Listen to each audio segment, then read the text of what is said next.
Today I'm going to read to you a very personal letter that I wrote from the heart to the senators in U.S. Congress during Trump's first year in office. I'm sad to say this letter applies to the senators in Congress today as well. And that's one of the reasons I'm reading it. I also didn't send it because I wasn't sure if it conveyed the real spirit of what I was trying to get across. I thought it sounded conceited, but I'm going to take a chance anyway and read it to you now. Dear politicians who support Trump, I'm writing to you today to ask you some very tough questions. But first, I want to start by telling you who I am. When I was 13 years old, a kid in my Algebra 1 class stole the final exam off of the teacher's desk when a substitute was there. Everyone in the class took a copy except me, and not surprisingly, the class did fantastic, and there was no curve, and the unofficial grades were handed out, and my grade had dropped from an A to a B. Now, I was an extremely shy child, but my outrage and devastation at this unfair situation helped me gather my courage and have a meeting one-on-one with the teacher. I told him what happened, and he said there was nothing he could do. He told me he wouldn't give me an A unless I earned it and that I hadn't. I turned around with my head down, really, really upset, shaking. Just as I was leaving, he said, "Wait a second, come here." He said he would let me take the entire semester of Algebra 1 over again my sophomore year if I got an A. He would give me an A. I knew it would be humiliating because everyone would think I flunked or I don't know what, but I knew that I had to do it, and I did it, and I earned my A. You may wonder why I'm telling you this story. So why am I telling you this story? Am I trying to show off what a great moral person, a little kid I was? No, I'm telling you because at the time, I never thought what I did was particularly special. I really didn't. I just thought it was what people do. At the time, I never thought I deserved credit for my morality, and surprise, I still don't. We shouldn't have to have credit for doing the right thing. Having integrity was something I didn't have to work particularly hard at.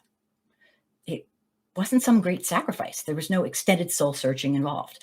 My definition of personal integrity is doing the right thing even when no one's looking.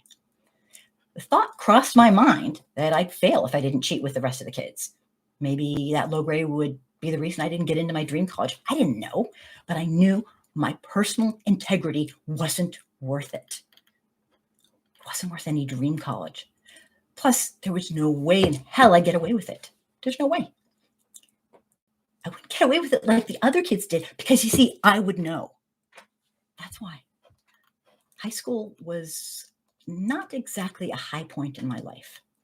The summer before my freshman year, I was grabbing a pizza at the local hangout with my very best friend. It happened to be on my birthday.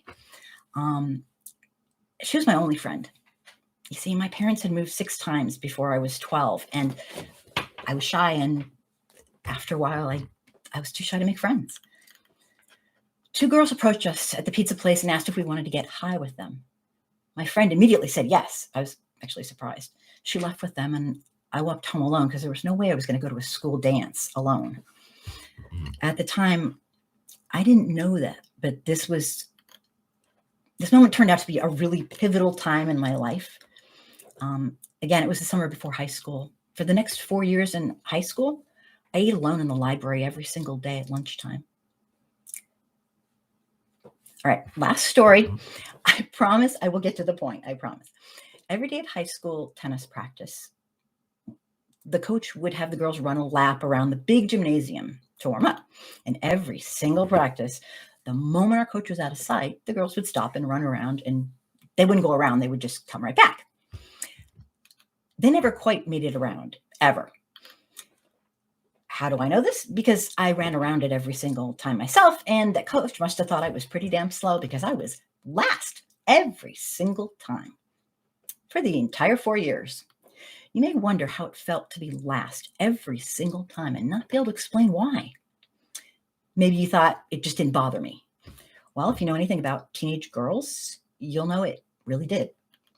The truth was, I really liked the coach, and I was crushed thinking that this man probably thought I wasn't trying or I was just incredibly slow. I don't know what he thought. Not a word was ever spoken about the cheating during those 4 years until I wrote it down today. I never said a word, and to this day, I don't know if my coach even knew. But you see, I knew. I knew I chose to do the right thing. And that's all I needed. Mr. and Mrs. Politician, you may wonder why I want you to know who I am. It's because I desperately want to understand who you are, because I don't get it. So I'm going to stop with the stories and just get to the point. I'm writing to you to ask why.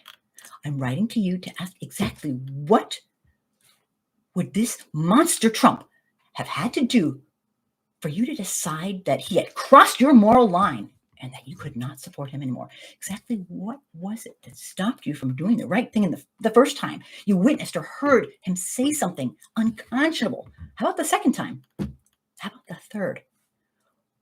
What was it about you that made a naive 12-year-old girl have more personal integrity in her pinky than an elected official for the United States of America had in their entire body?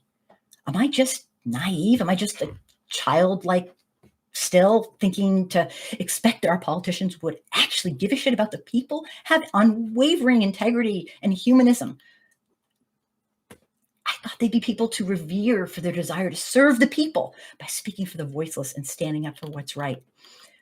I want to know, what excuse or denials did you tell yourself each and every time you did nothing to stop Trump from fulfilling the inhumane campaign promises he made to his own constituents? What was it about you that made you so incredibly willing to support a hateful, racist, bigoted, lying, elitist misogynist, a man who would try to ban Muslims from our own country, end sick people's health care, take money out of public schools, propose laws that would target Black people, allow known pollutants back in the environment so we'd have to breathe them, end free lunches for poor children and elderly, stop protecting endangered species, call rape a pre-existing condition while simultaneously perpetuating rape culture himself, and knowingly harm the most vulnerable members of American society. What made you a spineless follower with no backbone to stand up for what's right? I want to know, because let me tell you, as an adult watching this, I waited, and I waited, and I finally acquiesced. I acquiesced to the idea that you are never going to stand up for what's right. Never. All these years I've waited. So I'm writing to you right now because I want to know something. What was the exact price you paid for selling your soul? Was it worth it? Will you be sitting back during the rocking chair test one day as an elderly person reflecting on who you are as a human being and be filled with disgust and regret? Or do you have no conscience at all? People count on politicians to do what's right. Naive me, I thought politicians were supposed to do the right thing. Sure, you probably have to make very hard choices, but in the end, you're expected to do the right thing anyway, aren't you? I truly must know how you live with yourself and what on earth you tell your sons and daughters when you talk to them about their own personal integrity. My God, if you could just speak the truth, I imagine it would go something like this. Well, dear, I had the chance to stand up for what was right. I had lots of power.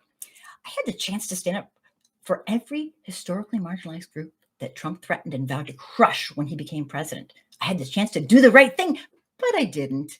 Instead, I sold my soul for the chance at keeping power and making money. I turned my back on real human beings who deserve so much better. And senators, don't tell me you bought into this Trumpism and you truly believe that people who don't have a good paying job are less deserving of health care than others. Don't tell me you believe that Muslim Americans should be bullied in the streets of America.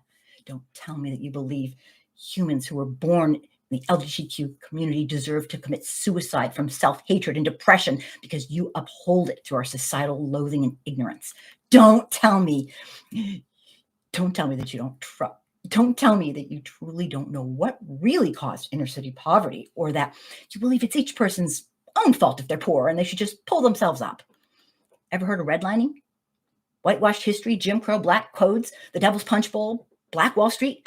Don't tell me that Black, brown, and Indigenous people are undeserving of equity, equality, and justice for all. Don't tell me I don't understand the pressures of politics. Don't tell me you're not selling your soul, following a monster, all for the chance at a few extra bucks. And I don't know what else, because there must be something else. You had the chance to do great things, to be amazing, to stand up for what's right, for God's sake, to stand up for liberty and justice for all, to be a hero to the people of our nation, to help our nation reach its potential, striving for a more perfect union, to be a leader of humanity, not a destroyer. But instead, you chose greed over humanity, power over people. It's your turn. I'm done. Tell me why a teenager knew what it meant to do the right thing, and you, as an adult, don't. Sincerely, someone you helped lose faith in humanity.